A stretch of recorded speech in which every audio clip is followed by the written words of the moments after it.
আমি নবীন, শিমুলতলি গ্রামের এক সামান্য রাখালের ছেলে। বাবা মারা গেছেন আজ থেকে প্রায় 4 বছর আগে। সে মারা যাবার আগে আমার জন্য গ্রামের শেষে এক টুকরো জমির ওপর একচালা একটা টিনের ঘর আর একটা গোয়ালে খানে পাঁচে গরু রেখে গেছেন। আমি এখন এই গরুগুলোর দেখাশোনা করি। আচ্ছা, পরিচয় পর্ব তো হলো, চলুন আজ আপনাদের একটা ভূতের গল্প শোনাই। অবশ্য এই ঘটনা আমার নিজের সাথেই ঘটেছিল।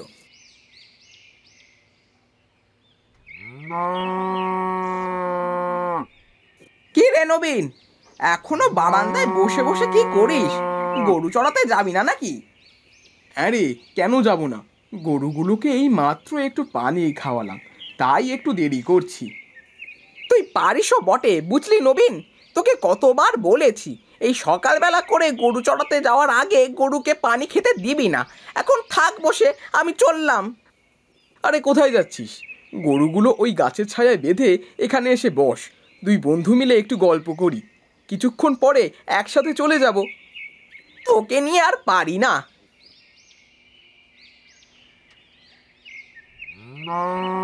তপন আমার কথা মতো গরুগুলোকে গাছের ছায়ায় বেঁধে আমার পাশে এসে বসে। এরপর আমরা দুই বন্ধু মিলে বেশি কিছু সময় গল্প করার পরে গরু চড়াতে চলে যাই। বুঝলি রে তপন, আজ কটা দিন ধরে গরুগুলোর পেট একদম ভরছে না। এই মাঠে তেমন ঘাস নেই। ভাবছি একটু ওই দিকের মাঠে গিয়ে দেখব ঘাস পাই কিনা। যাবি ভাই যা, আমার 2-3টে গরু, আমি আর এদের নিয়ে বেশি দূরে যাব না, তুই গেলে যা। আচ্ছা ঠিক আছে, আমি গেলাম। তাই গরুগুলো না খেয়ে কেমন দাঁড়িয়ে আছে, আর খাবেই বা কি? ঘাস তো তেমন নেই। হ্যাঁ ভাই, তুই যা রে, আমি আর যাব না। মাঠে ঘাস শেষ হয়ে যাওয়ায় আমি আর কোনো উপায় না পেয়ে গরুগুলোকে নিয়ে দূরের মাঠে চলে যাই। যাক বাবা, অবশেষে ঘাসের সন্ধান পাওয়া গেল। এখানে অনেক ঘাস, গরুগুলো আজ পেট পুরে ঘাস খাবে। এই বলে আমি গাছের ছায়ায় গিয়ে বসি, আর গরুগুলো গাছের ছায়ায় ঘাস খেতে থাকে। প্রচন্ড গরমের মধ্যে মৃদু হাওয়া আর গাছের ছায়া পেয়ে আমি কখন যে ঘুমিয়ে পড়ি বুঝতে পারি না।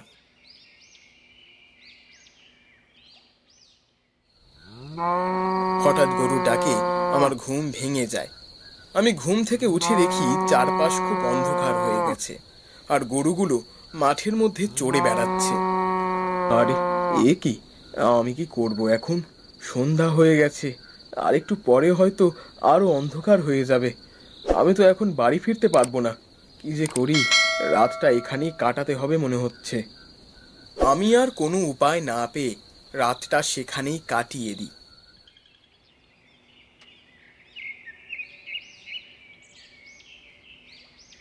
আরে এই তো সকাল হয়ে গেছে।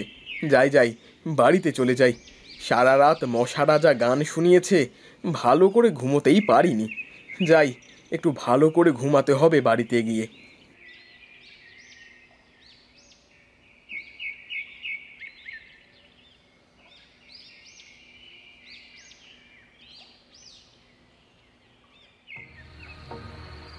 একটা লম্বা ঘুম শেষ করে আমি রাতের বেলা ঘুম থেকে উঠে গোয়াল ঘরে গরুগুলোকে খেতে দিতে গিয়ে দেখি সেখানে আমার বড় ষাঁড় গরুটা নেই। আরে আরে, এই আমার বড় ষাঁড় গরুটা গেল কোথায়? কোথাও দড়ি খুলে এদিক ওদিক ঘুরে মানুষের ফসলের ক্ষতি করছে না তো আবার? যাই যাই, দেখে আসি গরুটা কোথায় গেল। আমি রাতের বেলা একটা হ্যারিকেনের আলোতে গরু খুঁজতে থাকি, কিন্তু কোথাও গরু খুঁজেই পাই না। এইভাবে গরু খুঁজতে খুঁজতে ভোর হয়ে আসলে আমি বাড়ি ফিরে দেখি গরুটা গোয়ালেই শুয়ে আছে। আমি দেখে খানিকটা অবাক হই, কিন্তু এর পরেও আমি বেশি কিছু না ভেবে ক্লান্ত হয়ে শুয়ে পড়ি।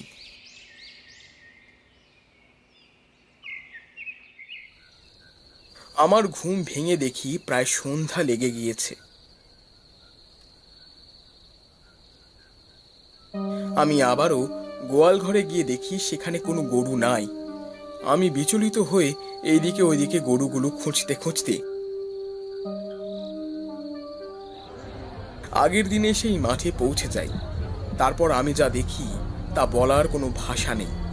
অনেকগুলো জিন আমার গরুগুলোকে মাঠের মধ্যে চড়াচ্ছিল। এইসব দেখে আমি বেশ ঘাবড়ে গিয়ে এক কোণায় লুকিয়ে সবকিছু নিজের চোখে দেখতে থাকি। এক পর্যায়ে ভোর হয়ে আসে আর আমার গরুগুলো বাড়ি ফিরে যায়।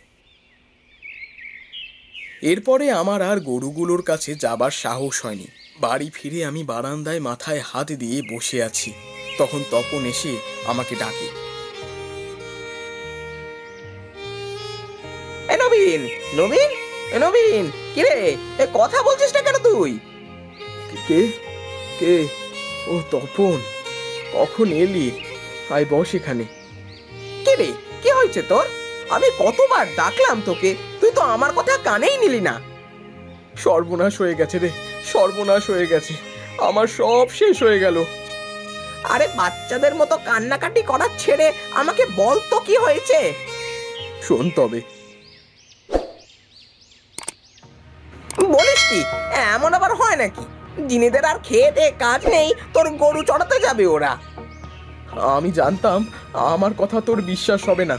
তোর কি করে বিশ্বাস হবে যখন আমারই বিশ্বাস হচ্ছে না? নিজের চোখে ওই ভয়ানক দৃশ্য দেখেছি। এই তোর মজা করা বাদ দে তো, চল গরু চড়াতে যাবি, চল। তোর যদি আমার কথা বিশ্বাস না হয় তাহলে তুই আজ রাতে আমার বাড়িতে এসে সবকিছু নিজের চোখে দেখে যাস।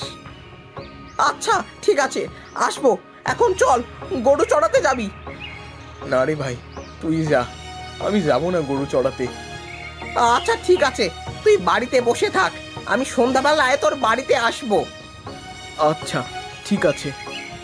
তপন আমার কথা মতো আমাকে একা রেখেই একাই গরু চড়াতে চলে যায়।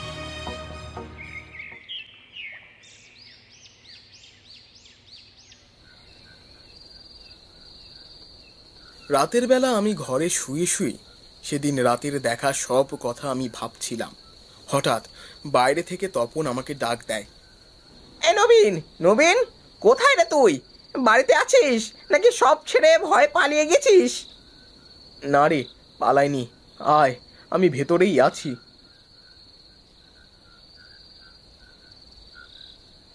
কি রে শালা, তখন তো খুব বানিয়ে বানিয়ে গল্প শোনালি। আমি আসার সময় গোয়ালে একটা উকি দিয়ে আসলাম, দেখলাম গরুগুলো কাঁচা ঘাস খাচ্ছে।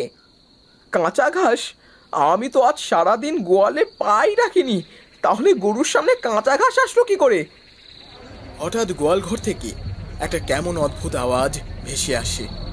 আমরা জানালা দিয়ে গোয়ালে তাকিয়ে দেখি ৫-৬টা কালো ছায়া গোয়ালের চারপাশে ঘোরাঘুরি করছে। আস্তে আস্তে কালো ছায়াগুলো স্পষ্ট হতে থাকে। এক পর্যায়ে আমরা দেখি ছায়াগুলো জিনে রূপান্তরিত হতে তাদের সারা শরীর সাদা কাপড়ে মোড়ানো, আর হাতে আর পায়ে বড় বড় নখ আর বিভৎস চেহারা তাদের। আমি এই সব দেখে রীতিমতো অবাক হয়ে যাই।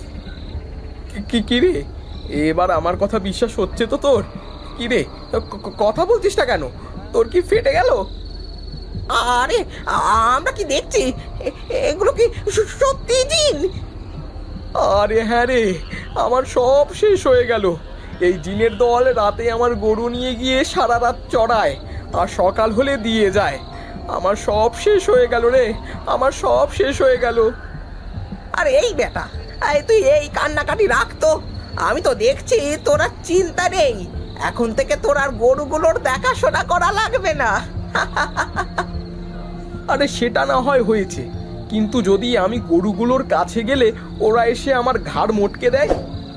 তা কিন্তু তুই একেবারে খারাপ কথা বলিসনি, দিতেও পারে। চল, আমার খোঁজে এক তান্ত্রিক আছে, তার কাছে গিয়ে দেখি সে কি বলে।